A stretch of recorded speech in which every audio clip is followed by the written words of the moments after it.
I'm proud I've appointed judges doing their best to be independent, fair, and impartial, respecting the rule of law and upholding the Constitution.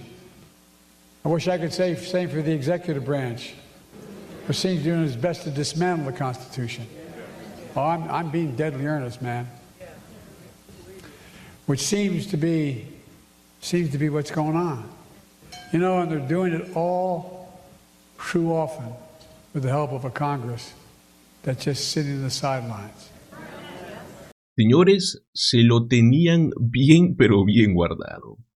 El expresidente Joe Biden acaba de hacer una reaparición en un evento público.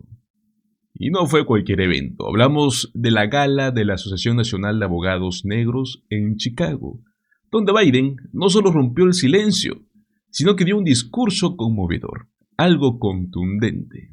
Como dicen, derribó la casa. Un momento, señores, cargado de mucha historia, de memoria y de fuerza moral.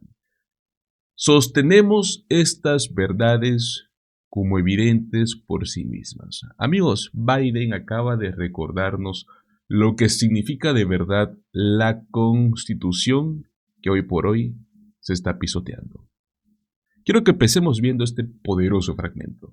We hold these truths to be self-evident, that all men and women are created equal and deserve to be treated equally throughout their lives.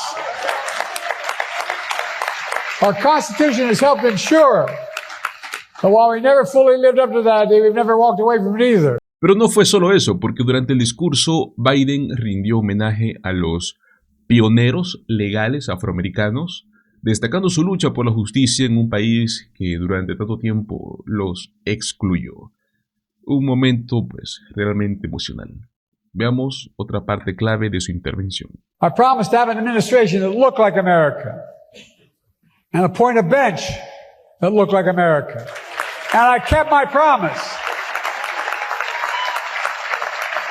I appointed the most demographically diverse slate of judges ever. Ok, si es que tienen unos minutos, amigos, les recomiendo mucho que vean este discurso completo. No es muy largo, serán unos 10 minutos, 9 minutos por ahí. Pero es un discurso muy interesante, lleno de valores, pasión, lo que muchos consideran el amor real por Estados Unidos. Es el tipo de mensaje que te reconcilia con la idea de liderazgo presidencial. Así que voy a colocarles el fragmento completo y los invito a que lo vean. Folks, Brown versus Board of Education was fundamentally a case about who we are as a nation. We're the only country in the world founded on an idea. Every other country is based on geography, religion, ethnicity, but we're based on an idea, a sacred proposition rooted in Scripture and enshrined in our Declaration of Independence, carved into our hearts. We hold these truths to be self-evident, that all men and women are created equal and deserve to be treated equally throughout their lives. Our Constitution has helped ensure that while we never fully lived up to that, we've never walked away from it either. Our Constitution guarantees a set of basic rights to every single American and sets up institutions to safeguard those rights. Next year, we'll celebrate 250 years since the signing of the Declaration of Independence. But all that soaring rhetoric are just words on pages if we, the people, don't uphold them. The lawyers and judges, all of you in this room, are the first and the last line of defense doing just that. I mean it. An informed and engaged bar willing to fight for and take risks to protect our basic rights. A bench prepared to recognize those rights and rule consistent with the Constitution. Our courts are meant to be a valid check on the excesses of other branches of government, especially when Congress and our executive overreach and run afoul of our constitutional and institutional safeguards, as they are doing now.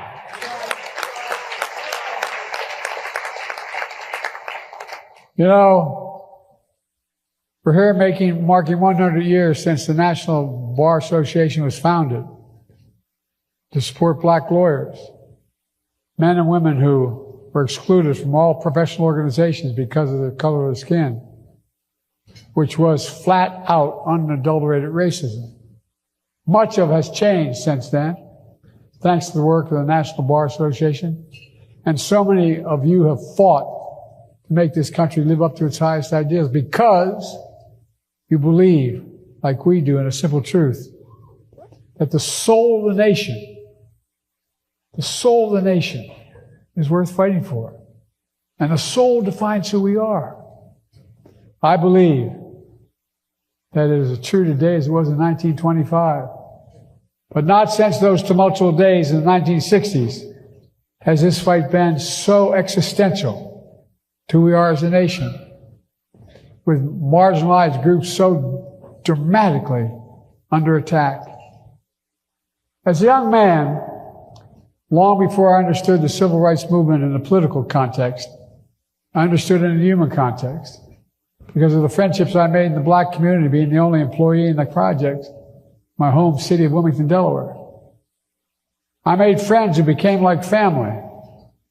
As I got older and more engaged, every Sunday I'd go to 7:30 Mass in my own church, and then I'd go to 10 a.m. Mass, church service at the AME church across town. In time, I left for law school. When I came back to Wilmington to start my career working for a prestigious law firm. That was June of 1968. And as you all remember, Dr. King was assassinated on April 4th of that same year. Riots erupted in Wilmington, Delaware, my state which was segregated by law. Riots erupted, causing significant parts of our city to be literally burned to the ground. The governor kept Wilmington under National Guard occupation for 10 long months. The National Guard was on, and I mean this, if I remember, on every damn corner with drawn bayonet. On every city corner. And historically, it was the longest military operation of any U.S. city since the Civil War. Again, in my hometown, Wilmington, Delaware. When all this was happening, I didn't just see the hurt. I felt the pain because of my close friendships in the community. Like many of you in this room, it caused me to get even more involved in the fight of civil rights and basic democracy. So I decided to leave the prestigious law firm I'd been hired by. I walked across the town square to become a public defender. I quit my job.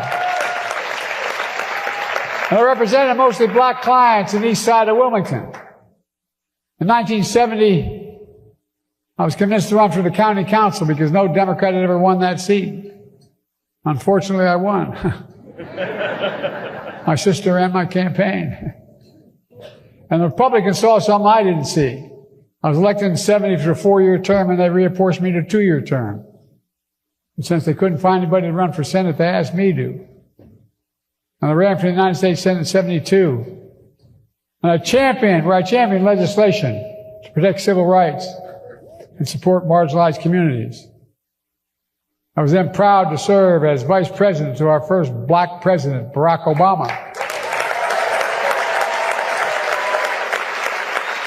And I was proud to ask Kamala Harris to run with me, be the first black woman to serve as vice president of the United States. It was important. As president, I made the cause of civil rights and equality the foundation of everything I did. For example, I promised to have an administration that looked like America and appoint a bench that looked like America. And I kept my promise. I appointed the most demographically diverse slate of judges ever in the history of the United States of America. On top of that list, one of the brightest lawyers I've ever met, Ketanji Brown Jackson, the first black woman on the United States Supreme Court. Justice Jackson, as you witnessed earlier this week, has proven herself to have the wisdom and the character that I saw her when I nominated her.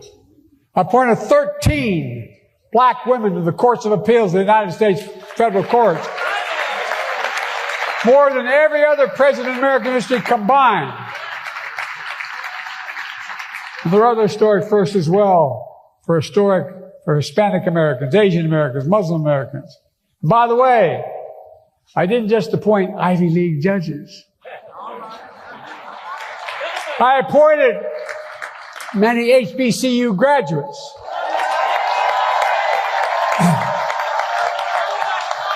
How many of you in this room went to the greatest HBCU in America? Delaware State, right? They got me started, man. Cedric keeps giving me the honor of being called a Morehouse man. I'm a Delaware State man. Look, my administration understood the importance of HBCUs. That's why, as president, I invested more money in HBCUs than all other presidents in American history combined. It matters. And I appointed a record number of judges with backgrounds and experience that have long been overlooked by the federal judiciary, like public defenders, lawyers representing labor unions, and the rights of immigrants. And by the way, I was the first president to give the National Bar Association a seat at the table in proposing candidates to the federal bench. So a lot of the names came from you guys. I mean it. Oh, I'm serious. I needed you. I still need you. So thanks, everyone. No matter who these men and women were, or where they came from, I'm sure that all my appointments are committed to the rule of law and are highly qualified. Because I know then what I know now. Judges matter. Courts matter. The law matters. And the Constitution matters. I think a lot of Americans are starting to realize that under the pressure we're under now with this guy we have as president. Oh, get ready, folks. This is just starting. I'm proud I've appointed judges doing their best to be independent, fair, impartial, respecting the rule of law. Amigos, lo que acabamos de escuchar es el contraste absoluto de lo que hemos visto que representa Donald Trump hoy por hoy. Porque mientras Trump ataca minorías, aviva el odio y se hunde en escándalos relacionados con Epstein y corrupción, aquí estamos viendo a un expresidente que sale a hablarte de justicia, de igualdad, de unidad real. ¿Será que faltó algo más que decir? Porque Joe Biden recordó a Estados Unidos prácticamente por quienes son en el mejor momento, ¿no? Y aunque pues está fuera del cargo, el mensaje, como pudimos verlo, sigue resonando con un eco necesario, más aún en estos tiempos tan complicados. Pero bueno, los invito a que me dejen sus opiniones en la caja de comentarios. Muchísimas gracias por acompañarme hasta el final de este video. Recuerda, dale like, compártelo con tus amigos y suscríbete a nuestro canal Políticamente en Desacuerdo. Nos vemos en el próximo video. Hasta luego.